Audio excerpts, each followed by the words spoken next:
You're buying a house with a conventional FHA or jumbo mortgage and the appraisal just came in low. What is a buyer to do? Okay, in this video, I'm going to be breaking down your options. If you're new to the channel, I've been a mortgage lender for 19 years. My team's one of the top purchase teams in America.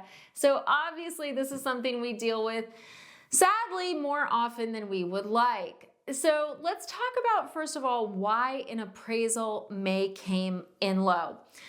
The biggest reason an appraisal may come in low is that it's a made-up number to begin with. That's the thing. A lot of times buyers assume that the price a house is listed at is what it is actually worth. No, many times the price a house is listed at is a fantasy number the seller would like. The way to determine what a house is actually worth is by looking at what other houses similar to the one you are buying have sold for. That's what the appraisal does. The appraisal is looking at the house that you're buying, and then it's looking at what in the area that is like your house, what have those houses sold for before, okay? So,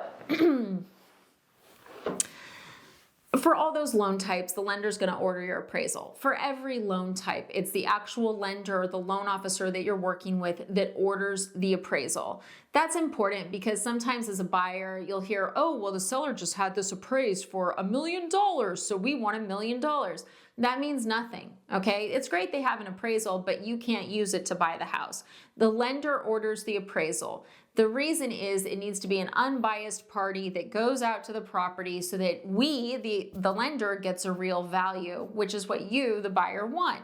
You don't want to pay a bunch of money for a house that's way more than what the house is worth. That doesn't make sense. You don't want to go into a house upside down. That's not great financially for the long run in a zillion years. So you get your contract with the realtor. Now, I want to bring this up because this is important. When you're filling out your purchase contract with your realtor, generally there's going to be an appraisal contingency. I'm bringing this up because the options I'm going to talk about may not work depending on your contract, your purchase contract that you have, that your real estate agent put together. In many states, it will say that you have appraisal contingency of 10 or 12 days. What that means is that if the appraisal comes back, comes in low within 10 to 12 days, you can cancel the deal and get your earnest money back, okay? You're saying, hey, like I want an appraisal on this property. If it doesn't appraise, I may want to not buy it. Now, sometimes agents will push for you to waive the appraisal. What they're saying is you're waiving the appraisal contingency. You're telling the seller, hey, even if this doesn't appraise, I still want the house. If you're getting a loan, guys, this is crazy. It's crazy. Like if you're buying, let's say you're buying a house for $450,000 and you're paying cash and you don't care if it's worth $400 or $460, that's your choice. But if you're getting a loan, before you waive appraisal, you need to talk to your lender because I can't waive your appraisal 9 out of 10 times. With conventional loans, if you're doing a large down payment, sometimes we can, but often we can't. So you saying, well, I don't really care about the appraisal. If you're getting a loan, it's not really your decision. It's our decision because your loan will, in most cases, require an appraisal. If you're buying a house with FHA, I have to have an appraisal. You're buying a house conventional 3% down, we're getting an appraisal. So you may have a real estate agent where they make you think it's your choice. It's not. Talk to your lender. Always talk to your lender. Because here's the thing, even if, you know, I've had some clients where they're buying the house and the house qualifies for an appraisal waiver, and I'm like, do you want to do that? And they're like, no, I want the appraisal. I want to make sure. And I think that's smart. I think in many cases, unless you want the house, no matter what, get an appraisal. Get an appraisal. You know, it will make you feel better. And if the appraisal comes in low, that's what we're going to talk about now. So provided you have not waived your appraisal, okay, check your purchase contract. Pay attention to the purchase contract when you're signing it, guys. If the appraisal comes in low, here are your options. Number one, what I would suggest is talk to your real estate agent, give them a copy of the appraisal. I would, if it was me, I would share the appraisal with the listing agent to share with the seller, and I would ask for a price reduction. Sometimes sellers are just shooting their shot, and when they actually get the cold hard truth that the appraisal is less than they want, they'll come down on price, okay? And if you're like, well, I don't know, guys, if you don't ask, you don't get. The worst thing they can say to you is no. Okay, well then we go to the next option. So let's say you ask them to drop the price, they say no. Okay, well what about splitting the difference? Let's say that the appraisal came in $20,000 low. You asked for the reduction, they said no, you still want the house. What if you come up 10K and they drop 10K? And you're like, okay. So look, if they do that, what's important for you guys to know is that you would be responsible for anything over the purchase price that you agree to. So let's say that you were buying the house for $500, you're now buying the house let's say it appraised at $450, and you're going to buy it at $475, okay? You would be responsible for the $25,000 difference between $450 and $475. The seller would be responsible for the $25 difference between $475 and $500. And you're like, well, wait, can I finance that $25? No. Lenders get appraisers, and we do not lend above that appraised value. And you're like, well, wait a second. Okay, so what I'll do then is I'll get the loan from you, Jen, at a whole $450, and then the money I'd use for the down payment, I'll do for that $25. Guys, it depends on the loan terms. Like if it's VA and you were doing a down payment with VA, okay, we can look at that. But if you're doing, let's say, a conventional 3% down loan, I would want $450, 3% down, and then you're paying the $25K difference, okay? Keep that in mind. The lender, once we get that appraised value, the purchase price, it's like a different world. Like everything that you decide that's above $450, that is out of your pocket. The loan terms, the percentage of down payment, how we treat the loan is based off that appraised price, okay?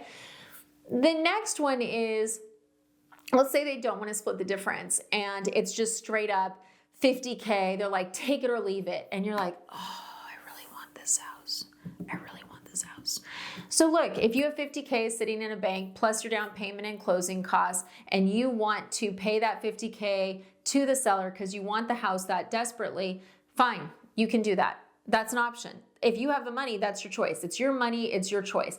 The lender, once again, is going to treat the appraised value as what the actual value is. Anything you're paying over that is on you, okay? And you still have to do the down payment. And if you're like, well, okay, I'm doing 20% down, but I don't have $50K, we can always look at the math and go, okay, if we reduce your down payment for the loan, can you move that money over there? Would you pay mortgage insurance? Yeah, you would. But there's ways to work this, okay? Now, if you're like, oh, Jen,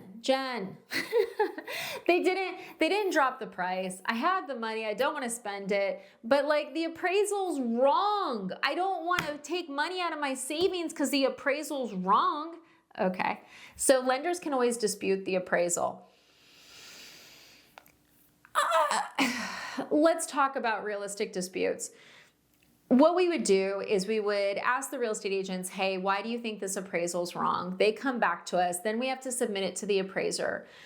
It can take a week to hear back from them, guys. And like after doing this for 19 years, like how often do I see non-VA? VA is different. I did a different video for that. VA is actually way better when it comes to this. A non-VA appraiser change their value. Less than 10 times. And that's easily submitting over 100 requests for an increase in value. The reason is that with all of those loans, when we say, hey, this value doesn't look right, here's some additional information, it goes back to that appraiser. And what I see more often than not is appraisers dig their heels in. Now, in fairness, sometimes it's because the stuff that's being sent to them is rubbish. It's like, a real estate agent saying, hey, your appraisal's wrong because there's all these houses in a country club gated community 10 miles away that you should be using. And the appraiser's like, the house isn't in a country club gated area and there's all these houses exactly like it that sold, right? In cases like that, the appraiser's totally justified. Now, once in a while, have I seen a truly bad cooked appraisal? Yes, I have.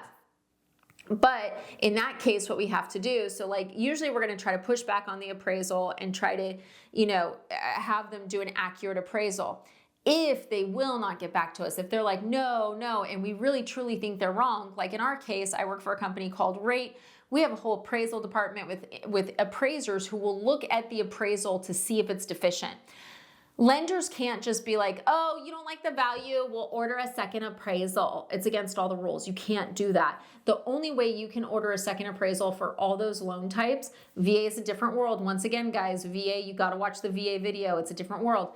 The only way you can order another appraisal is if the first one's found to be defective. So our appraisal department basically has to go through it and see if there's problems. And if it is defective, like legit, it can't just be like a, hey, wink, wink, say it's defective. No, it has to be defective because we have to prove if we're ultimately selling your loan to Fannie, Freddie, or Ginnie, we have to prove that we didn't just throw out a good appraisal, okay? So if it's determined that that's a defective appraisal, then at that point we can order a second appraisal, okay?